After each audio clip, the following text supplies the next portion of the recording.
새로울 신, 매울 신, 무엇보다 믿을 신 뉴스 신세계 헬마우스 임경민 작가 오셨습니다. 어서 오세요. 안녕하세요.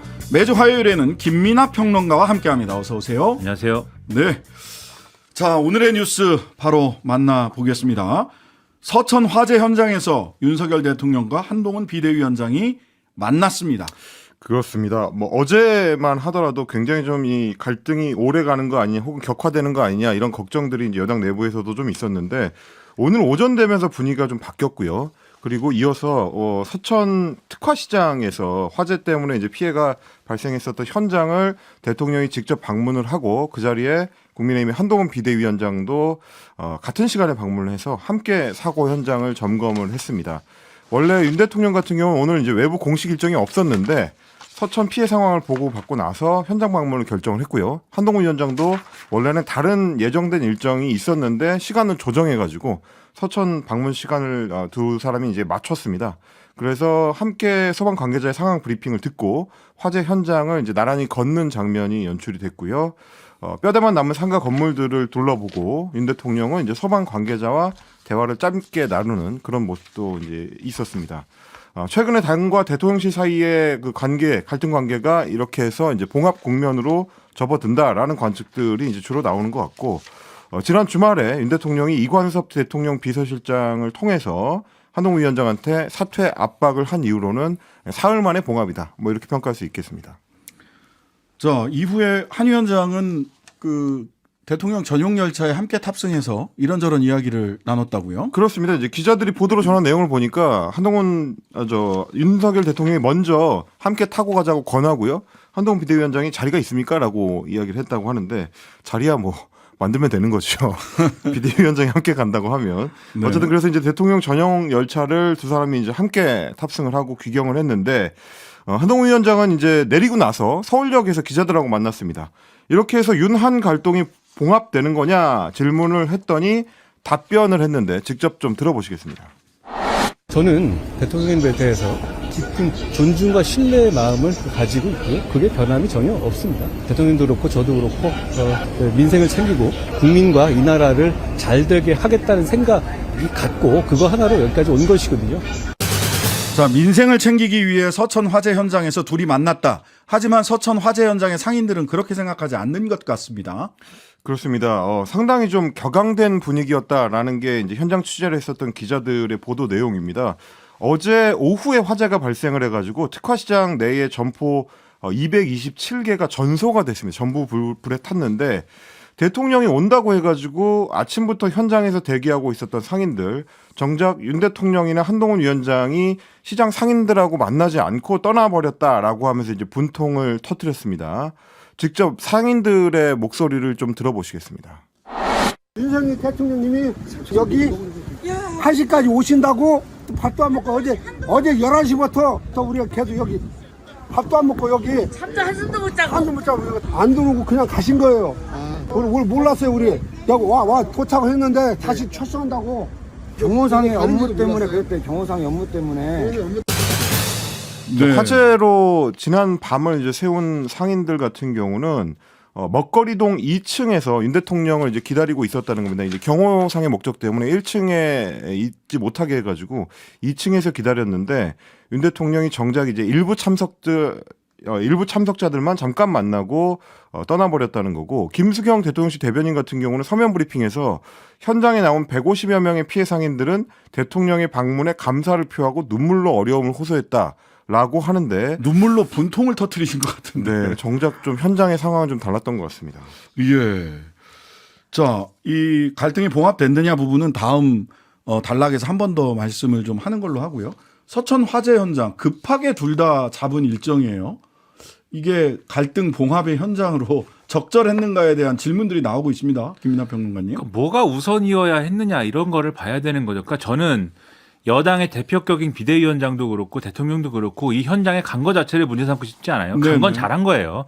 이게 큰 불이었고 그리고 이 재산상의 피해가 크게 일어난 것이기 때문에 당연히 이런 자리에 가가지고 둘러보고 현장의 목소리 들어야죠. 그게 맞는데 지금 그게 주가 되려면은 이 상인들의 목소리를 들었어야 되는 거 아닙니까?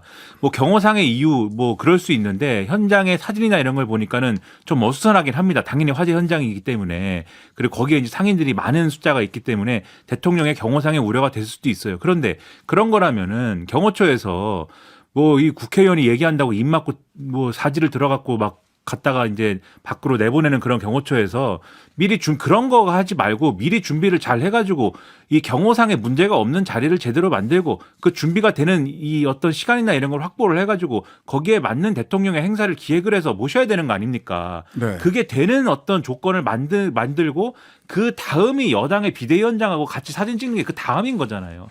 근데 이거는 지금 일정 얘기 이제 어떻게 결정됐냐를 쭉 보면은 원래는 이제 대통령이 먼저 이 현장에 가야겠다라는 것을 결정을 했고 그 다음에 그러고 나니까는 한동훈 비대위원장이 그럼 자기도 거기를 이제 가야 되겠는데 간 일정을 보니까 한동훈 비대위원장이 먼저 가서 기다리는 일정으로 조정을 하겠다 이렇게 된 것이고 그러다 보니까 한동훈 비대위원장이 먼저 가서 기다리는 일정이 되니까 그럼 대통령도 그럼 일정을 좀 당겨가지고 먼저 가겠다 이렇게 해가지고 지금 일정이 결정된 것으로 보도가 되고 있거든요. 네네. 뭐가 주였는지가 여기 등장하는 거 아닙니까? 한동훈 비대위원장하고 여기서 만나는 게 주였던 거 아닙니까? 그러면 얘기가 안 되죠. 그렇게 이 어떤 불이 난 화재 현장을 그런 정치적 배경으로 활용하는 거는 안 되는 것이죠. 그래서 저는 매우 큰 어떤 잘못을 했다. 그렇게 생각이 됩니다. 그래서 사실 상인들 중에서는 여기 뭐 불구경하러 왔느냐라고 이제 이야기하시는 분들도 있었는데 뭐 이게 이제 윤석열 대통령 같은 경우는 처음 있는 일은 아닙니다. 왜냐하면 이제 지난 대선 때도 이준석 당시 대표하고 소위 이제 화해 제스처를 할 때도 그때도 이제 화재 진압을 하다가 사망했었던 평택에 이제 소방관 분들이 있었는데 네네 맞습니다. 그 현장에 이제 소방관들을 조문하러 갈 때 그 소위 화해 제스처를 한 뒤에 이준석 당시 대표하고 이제 차량을 같이 탑승하고 간 일이 있었거든요. 그때도 비슷한 어떤 비판이 있었습니다. 어떤 비극의 현장을 자꾸 정치적 이벤트에 동원을 한다라는 얘기였는데 오늘도 좀 비슷한 일이 일어난 거 아닌가 싶은 생각이 좀 듭니다. 이게 뭐 일부의 목소리가 아니라 지금 보수 논객으로 알려진 정규재 씨 있죠. 정규재 TV하고 박근혜 전 대통령 탄핵 직전에 단독 인터뷰했던 분이 정규재 씨잖아요. 이분이 오늘 재난 현장인 서천시장을 윤 대통령과 한 위원장이 정치 쇼장으로 만드는 게 말이 되냐. 어디 장소가 없어 재난 현장을 화해의 정치쇼로 덧칠한다는 말인가. 그동안 심약한 정치인들이 감히 시도해보지 않았던 새로운 시도다. 이렇게 아주 신랄한 평가를 했습니다.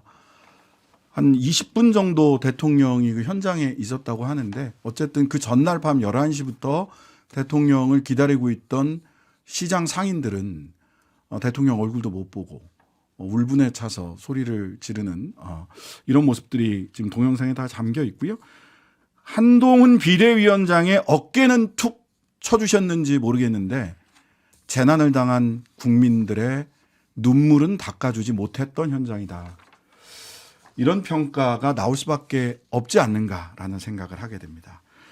자, 갈등이 봉합된 것인가? 오늘 친윤계도 좀 톤앤 무드가 달라졌습니다. 그렇습니다. 원래 이제 오늘 오전만 하더라도 일단 이제 첫 번째 포성을 이용 국민의힘 의원이 열 걸로 예정이 돼 있었습니다. 오전에 이제 국회에서 기자회견을 계획을 해놓고 있었기 때문인데 오후에 이벤트를 앞두고 이 계획이 전격 취소가 됐습니다. 이용 의원 같은 경우는 원래는 기자회견을 통해서 한동훈 위원장의 이제 공천 관련 행보, 소위 말하는 이제 사천 논란, 요거에 대해서 위험성을 지적을 하고 김경률 비상대책위원회 사퇴를 요구하려고 했었다. 이렇게 지금 알려지고 있습니다.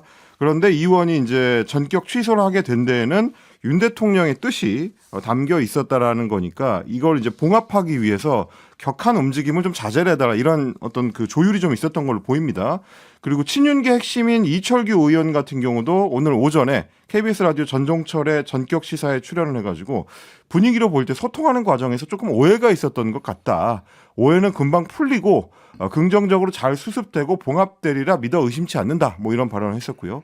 이용호 의원도 오늘 MBC 라디오 김종배의 시선집중에 출연해가지고 대통령도 당원이고 1호 당원의 입장에서 뭐 이런 어떤 대통령실 사퇴 논란 이런 것들이 당무 개입인 게 아니라 1호 당원 입장에서 의견을 낼 수 있다고 생각한다. 이렇게 또 주장을 하기도 했습니다. 네. 근데 이제 말씀하신 대로 이게 이제 진정한 봉합이 될 수 있느냐? 앞으로 좀 허들이 여러 개가 남아 있습니다. 첫 번째로는 이 모든 갈등의 촉발점이 됐던 김경률 비대위원의 거취 문제, 이걸 이제 한동훈 위원장이 어떻게 처리할 것이냐.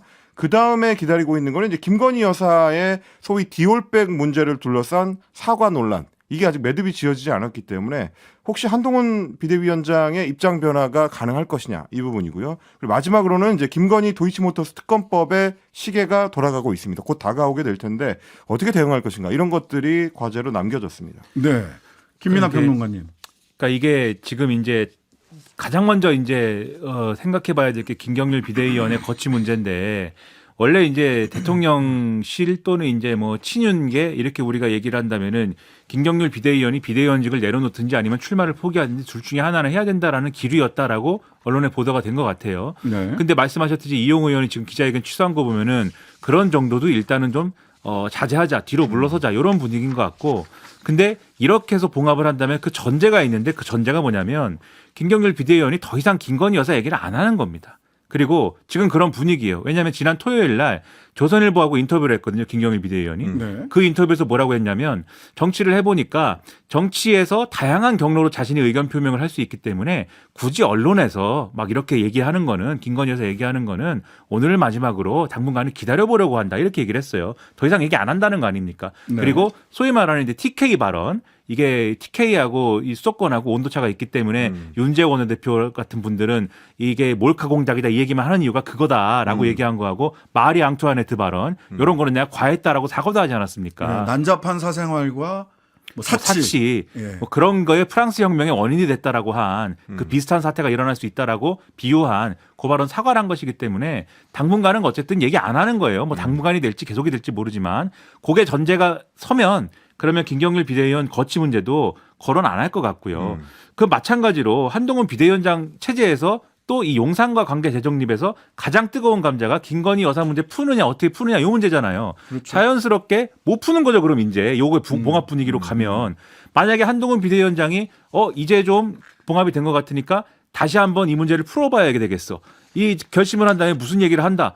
똑같은 사태가 또 일어날 거 아닙니까? 그렇죠. 그러니까 이 분위기를 이어가기 위해서는 더 이상 얘기를 못 하는 겁니다. 그리고 이제 김건희 특검법 문제. 당연히 김건희 특검법 재의결에 대해서도 다른 태도로 당이 대하기가 어려워지는 거죠. 만에 하나 이럴 수는 있어요. 한동훈 비대위원장이 아무 소리 안 하고 있는데 예를 들어서 대통령이 갑자기 결단을 하여서 뭔가 사과를 하고 해명을 하고 이런 스탠스로 간다라고 해도 그런 어떤 뭔가를 제스처를 처했는데 민주당이 갑자기 그렇게 하고 나서 뭐 그렇게 하셨습니까? 사과하셨습니까? 그럼 오늘부터 그러면 김건희 특검법 재의결 어떻게 할지 우리가 한번 논의를 해봅시다. 이렇게 나왔을 때 그럼 우리가 사과를 했으니까 한번 재의결로 가봅시다. 이럴 거냐 국민의힘이. 그럴 수가 없지 않습니까? 그럼 사과나 해명도 말짱 도루묵이거든요. 그렇기 때문에 요거는 김건희 여사 문제를 오히려 요 봉합 때문에 풀 수 없는 상황이 된 거다. 그렇게 봐야 되는 거죠. 자, 그렇다면 지금 뭐 김민하 평론가님 말씀으로 보자면 윤석열 vs 한동훈에서 한동훈 비대위원장이 홀로서기를 하려다가 그게 좌절됐다. 사실은 봉합이라고 하는 거는 뭐 요렇게 이제 보는 분들도 계실 거고 또 이준석 대표는 1차전은 한동훈 우세승, 2차전, 3차전이 아직도 기다리고 있다. 이런 얘기를 했어요. 한번 직접 들어보시죠. 이거는 뭐 총선이 지나도 우리가 진실은 끝까지 모를 수도 있지 않나요? 이게 진짜 싸움이었는지 정말 약속대련이었는지. 저는 근데 이게 왜 1차전만 있다 보세요? 저는 1차전 제가 예측한 1차전은 한해의 우세승으로 끝날 것이고요. 한동훈 네. 위원장이 우세승으로 끝낼 것이고 2차, 3차전이 있을 겁니다. 그것조차 기획됐다. 2차, 3차 기획은 모르겠습니다. 이게 싸우다 보면 진심으로 싸우게 되는 경우도 있거든요. 네. 네. 그러니까 1차전은 일단 기획된 싸움이었는데 한동훈 비대위원장이 우세승이 된다. 제가 듣기에는 약간 좀 앞뒤가 안 맞는 얘기 같긴 한데 기획이라는 건 결국 이제 양쪽 다 이겨야 이제 기획인데 네. 한쪽만 이기게 되면은 그냥 싸움이었던 게 아닌가. 뭐 저는 일단 그렇게 생각이 들고요. 이준석 대표 같은 경우는 이제 2차, 3차 싸움 같은 경우를 공천을 둘러싼 갈등으로 지금 놓고 있습니다. 그래서 네. 공천을 둘러싸고는 결국 이제 구 권력과 신 권력이 싸울 수밖에 없기 때문에 그 싸움이 큰 싸움이 됐고 거기서는 오히려 한동훈 비대위원장이 끌려갈 수도 있다.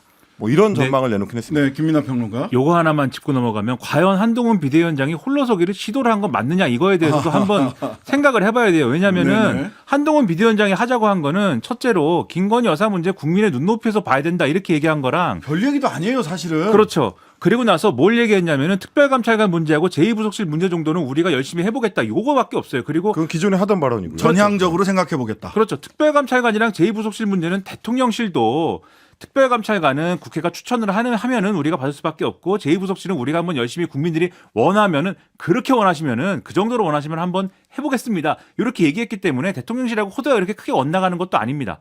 여기서 대통령이 좀 제가 추측하기에 화가 났던 거는 김경률 비대위원이 상당히 신경을 건드리는 얘기를 하고 있는데 한동훈 비대위원장이 이분을 공천을 하는 것과 연관돼서 손을 들어줬다는 그렇죠. 거죠. 감싸는 것 같으니까 이거 두 개를 연결해서 한동훈 비대위원장이 자기 정치하나요? 요렇게 가는 바람에 지금 문제가 된 거거든요. 즉 이 문제의 본질은 한동훈 비대위원장이 홀로서기를 하다가 윤석열 대통령에게 진압을 당할 뻔한 게 아니라 네. 한동훈 비대위원장이 별로 그렇게까지는 아닌데 윤석열 대통령이 지레짐작하고 갑자기 화가 나고 급발진해서 갑자기 때린 것에 가까워 보이거든요. 제 느낌에는 평론가 입장에는. 그리고 네네.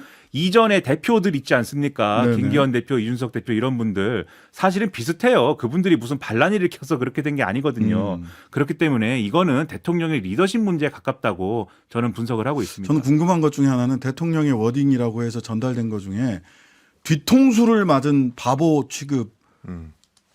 누가 대통령에게 그렇게 평가를 했을까요? 어제 이제 채널 A에서 그 대통령의 말이라면서 전달했던 대목이죠. 네. 누가 대통령한테 당신 뒤통수 맞은 바보야라고 이야기할 수 있는 사람이 대한민국에 몇 사람이나 있을까? 그리고 궁금하다. 그런 평가에 어떤 방아쇠가 된 사건이 무엇이냐를 지금 생각해 보면 네. 그런 평가를 누가 했을지는 약간은 추측이 가능하지 않을까. 많이 추측이 가시는 눈치인데 약간으로 방아쇠가 된 숨으시네요. 건 무엇일까? 네, 마리 앙투아네트 발언 등등이 방아쇠였던 것 같은데 그런 예. 생각도 해볼 필요가 있다는 네, 거죠. 대통령을 향해서 뒤통수 맞는 바보다라고 이야기할 수 있는 사람. 여러분들은 누가 떠오르십니까? 자, 불씨가 여전하다라고 하는 평가가 나오는 인사들이 있었습니다. 그렇습니다. 결국 이제 대통령이 내놓는 메시지에서 중요한 메시지의 방식이 인사를 어떻게 하느냐이기 때문인데요. 타이밍을 두고 이야기가 좀 있는 것 같습니다. 오늘 대통령이 신임 법무부 장관으로 박성재 전 서울고등검찰청장을 지명을 했습니다. 한동훈 위원장과 만난 직후에 이 후임 장관 인선을 발표했는데 사실 이 후임 장관 인선과 관련해서는 이제 어제부터 본격적으로 보도가 나오기 시작했고요. 그리고 사실은 예전부터도 이미 이제 물망에 올라 있다라는 보도는 있었습니다. 그런데 이 박 후보자 같은 경우는 윤 대통령이 검사 생활 초기부터 인연을 맺어왔던 오랜 인연이 있는 인물입니다. 초임 검사 때 대구지검 형사부에 배치됐을 때 이미 이제 서로 얼굴을 익혔고요. 2013년에 윤 대통령이 이제 국정원 댓글 사건 수사를 하다가 좌천됐을 때 대구 고검에 갔을 시절에 박 후보자가 그 당시 대구 고검장이었습니다. 그래서 이제 검찰 후배인 한 위원장한테 맡겨놨던 법무부 장관을 오랜 인연을 가진 검찰 선배한테 넘겨주는 방식의 발탁이기 때문에 혹시 한동훈 위원장하고의 이제 갈등의 여파로 이렇게 타이밍을 맞춰서 인사를 낸 것 아니냐, 한동훈 지우기에 나선 것 아니냐라는 해석들이 법조계에서는 좀 나오는 것 같습니다. 그리고 이제 이렇게 해석이 나올 수 있는 배경 중에 하나가 지난주였죠. 이제 18일에 한동훈 위원장하고 법무부에서 이제 계속 호흡을 맞춰왔던 이노공 전 법무차관이 심우정 차관으로 이제 교체가 됐고요. 그리고 이제 그 사흘 뒤에 한동훈 위원장과 관련된 갈등이 불거졌고 새로운 법무부 장관을 지명을 했다. 이 순서 자체가 법무부에서의 그리고 검찰에서의 한동훈 지우기 아니냐 뭐 이런 얘기도 있는 모양입니다. 네, 어떻게 들으셨어요? 그러니까 검찰이 이제 검찰 인사를 앞두고 있다고 하는데 그 인사의 결과를 보면 이제 대략적으로 평가가 가능하겠죠. 과연 소위 말하는 한동훈 법무부 장관 시절에 한동훈 라인들이 없어지는 거냐, 그리고 완전히 친윤 친이대 뭐 이렇게 되는 거냐, 이걸 봐야 되는데 제가 좀 재밌다고 생각하는 건 박성재 전 고검장이 윤석열 대통령보다 나이가 많은데도 나이가 적은데 기수는 높은데 만나면 깍듯하게 선배님이라고 한다고 하더라고요. 네네. 그런 관계면은 옛날 같으면은 이게 법무부가 마치 뭐 대통령의 비서냐 막 이랬을 텐데 지금 다들 언론이 뭐 그런가 보다 하는 것 같아서 이게 뭐의 전조냐 이런 평가가 그래서 나오는 거 아닌가 싶습니다. 자, 이 전조를 어떻게 해석할 거냐? 잠시 광고 듣고 와서 말씀 이어가도록 하겠습니다. 잠시만요. 그 광고 가기 전에 지금 법무부하고 검찰 인사 관련돼서 쭉 말씀드렸는데요. 인사 날짜를 제가 좀 정리를 해보겠습니다. 지난 18일 날 심우정 법무부 차관이 임명됐습니다. 전 대검 차장이고요. 22일 날 권순정 법무부 검찰국장이 임명됐습니다. 법무부 검찰국장은 검찰 인사를 하는 핵심 보직입니다. 검찰 인사권을 실무적으로 핸들링하는 곳이에요. 그다음에 신자용 검사가 대검 차장으로 갔습니다. 이원석 검찰총장 바로 아래에 있는 분이고요. 대검 차장이 이원석 검찰총장과 서로가 서로를 견제할 것으로 저는 판단을 합니다. 그리고 마지막 23일 오늘 박성재 법무부 장관이 임명이 됐습니다. 여러분 잘 생각해 보세요. 검찰 인사, 법무부 인사에 윤석열 검찰총장이 법무부 장관이 검찰총장 말 제대로 안 듣고 인사를 했다는 것으로 추미애 장관하고 대판 붙었었잖아요. 그런데 법무부 장관이 맨 마지막 날 인사가 됐어요. 즉 박성재 법무부 장관은 본인이 인사권을 행사할 수 있는 여지가 없습니다. 검찰국장, 대검 차장, 법무부 차관까지 윤석열 대통령이 이미 다 판을 짜놓은 거예요. 그리고 아마 장관이 없는 동안 차관이 대행해서 역할을 했다고 했을 텐데 그 차관도 사실은 바꿨습니다. 인호공 차관이 그만둔다고 했어요. 그만두고 심우정 차관이 18일 날 왔단 말이에요. 그럼 이거는 전적으로 대통령실이 법무부와 대검, 검찰, 대검 간부 인사를 했다는 거고요. 이제 2, 3월 달에 검찰 인사가 아까 김민하 평론가 나온 대로 이렇게 봤는데 지금의 사태를 원인은 김건희, 신뢰는 두 사람 간에 윤과 한 사이의 신뢰는 박살났습니다. 그게 어떻게 드러난 거냐 하면 결국 대통령이 가지고 있는 인사권 그리고 검찰 캐비넷을 대통령이 확실히 틀어쥐는 겁니다. 여기에 한동훈 비대위원장은 의원들을 상대로 해서 공천권 일부 전부를 할 수는 없습니다. 용산이 공천권 전부 활용하게 두지 않을 거거든요. 공천권 일부 그리고 오늘 아침 조중동 논설을 보면 중앙일보는 논설 2개를 털어서 대통령이 잘못하고 있다는 얘기를 했고 조중동이 모두 대통령이 잘못했다고 하고 있거든요. 즉 조중동의 응원과 공천권 일부가 한동훈 비대위원장이 가지고 있는 패고 대통령은 인사권과 검찰을 장악했다. 원인도 해결이 안 됐고요. 힘 대 힘이 지금부터 부딪히는 게 본격화되고 있다. 지금은 말로 싸웠죠. 이제는 힘 대 힘으로 붙는 국면이 올 것이다. 그것은 겉으로 드러나기에 격렬하지 않을 수도 있지만 물밑에서는 큰 힘과 힘이 부딪히지 않겠는가라는 것이 저의 추측입니다. 이 인사를 보고 든 생각입니다. 인사. 하나의 말만 덧붙이면 예. 이게 한동훈 비대위원장이 계속 당에 남아가지고 이 당을 끌고 간다든지 역할을 한다 그러면 말씀하신 것처럼 상당한 갈등이 있을 겁니다. 근데 지금 보면은 총선 끝나면 역할 없다는 거 본인도 알고 아마도 총선 끝나고는 아마도 뭐 여러 가지 뭐 얘기가 나옵니다만 거취에 대한 얘기가 나옵니다만 본인 스스로가 인생 꼬였다 이렇게 얘기를 그렇죠. 하잖아요. 여러 가지 얘기가 나옵니다만 출마를 안 하기 때문에 당이 없을 가능성이 상당히 크거든요. 그리고 아마도 국내에 없을 가능성도 상당히 크고 그러면은 여당이 공천 과정에서는 한동훈 비대위원장이 뭐 상당히 역할이 뭐 일부 있을지도 몰라도 그 이유는 누구한테 공천을 받았든 간에 그 사람들은 사실은 또 윤석열 대통령하고 호흡을 맞춰서 일을 해야 되는 사람들이에요. 그렇기 때문에 지금 제가 볼 때는 한동훈 비대위원장이 아무리 뭐 이렇게 지금 그림이 이제 충돌하는 그림이라고 할지라도 파워게임을 본격적으로 못할 것이다라고 저는 좀 보는 네, 쪽이고 네. 그다음에 지금 검찰 인사 얘기하면서 만약에 한동훈 비대위원장의 신락 같은 희망, 신락 같은 희망이라고 강조하겠습니다. 신락 같은 희망이 있다면 오늘 대통령이 그러한 여러 가지 조건들을 놓고 생각을 했는지 모르지만 오늘 봐줬다는 겁니다. 그렇기 때문에 한동훈 비대위원장이 오늘 상당히 충성스러운 워딩을 갖다가 얘기를 했잖아요. 그렇죠. 봐준 의미까지 한번 생각해서 움직일 것이다라고 봅니다. 네. 자, 요거 뭐 오늘까지의 국면은 그렇다. 근데 뭐 대한민국 다이나믹 코리아잖아요. 내일 모레 또 어떤 국면이 펼쳐질지는 좀 지켜봐야 될 것으로 보이고요. 그래서 한동훈 비대위원장이 총선 끝나고 내각으로 못 돌아갈 것 같아요. 해외 유학을 간다라는 설이 여의도에서는 쭉 퍼져 있더라고요. 그러니까 내각이라고 하는 거는 뭐 장관이든지 뭐 이런 걸 해야 되는데 이미 장관은 이제 한 번 했기 때문에 뭐 다른 부처 장관도 가기 어렵고 그렇고 대통령과의 신뢰 문제나 이런 것도 뭐 어렵고 뭐 이런 것들이 있지 않습니까? 네. 그리고 국무총리를 할 것이냐 국회에서 임명동의안 처리해야 되는데 그 어려울 것으로 예상이 되는데 물론 결과는 봐야겠습니다만 자, 그 말씀하시는 것이죠. 오늘 이현주 전 의원이 이재명 대표의 설득으로 민주당으로 입당하게 됐다라는 소식까지 전해드렸습니다. 헬마우스 임경민 작가, 김인하 평론가와 함께했습니다. 감사합니다. 고맙습니다. 하루 종일 기다려지는 진짜 시사. 평일 저녁 6시 5분 신장식의 뉴스 하이킥.